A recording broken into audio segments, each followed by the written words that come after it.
This is our latest installment of our Legacies and Leadership series, conversations with minister members of the Presbytery of Philadelphia whose rich stories of life and ministry serve as an inspiration to us all. We're excited to share our recording of the conversation with the Reverend Dr. Kobina Ofosu-Donkoh by our Executive Presbyter, the Reverend Ruth Faith Santana-Grace, filmed on location in Ghana during the Presbytery leadership's recent pilgrimage. Reverend Dr. Kobina Ofosu-Donkoh's unique ministry has spanned continents and contexts as he sought to create connections between people's faith and their community. What follows is one highlight where we hear him share about how he came to be the organizing pastor here in Philadelphia of the United Ghanaian Community Church, the first Ghanaian congregation in the PCUSA. I invite you to check out the longer version of this conversation by clicking the link in the description below. May you find yourself as inspired as we were. What was it that made you consider going to the USA? Was it to study more? Was it to pastor a church? What was it? That's a big move, Kobina.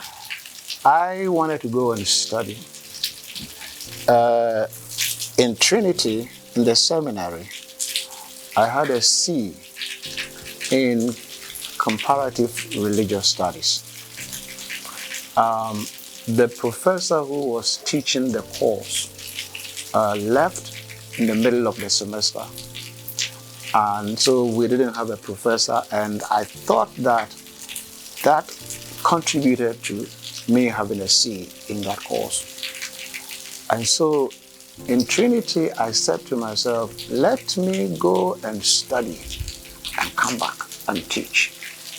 So you were going for the academy to teach in the seminary. That's what sent me to the United States.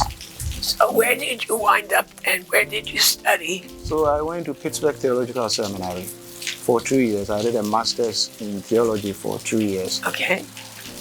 But in Pittsburgh, I got professors who encouraged me that you should consider doing a PhD. So I agreed, and so the 2 years in Pittsburgh, which was the time when I was going to stay in the U.S. and come back, right, then turned into decades. Because after Pittsburgh, I went to Temple University, and it was in Temple University that I found the Ghanaian community. So that's where it was, at Temple, yeah, where you connected. Yes. I came to Temple in 1991. I was in Pittsburgh in 1989 and finished 2 years, and then went to Temple in September 91, to pursue a PhD.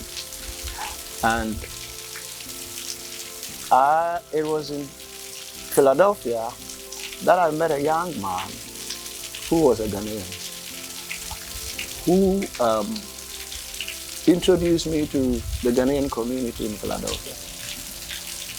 It was a large community, much larger than what we had in Pittsburgh.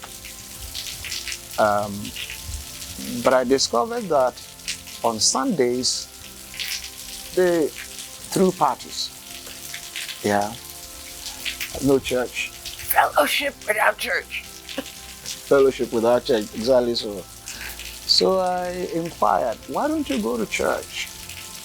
And the usual answer that everybody would be given is, when we go to the white people's church, we don't fit in. And by that, they did not mean just white church, they meant American churches. It's like in Ghana, everybody who speaks like an American is a white person. Right. Yeah. So when we go to the white people's church, we don't fit in. And I said, wow.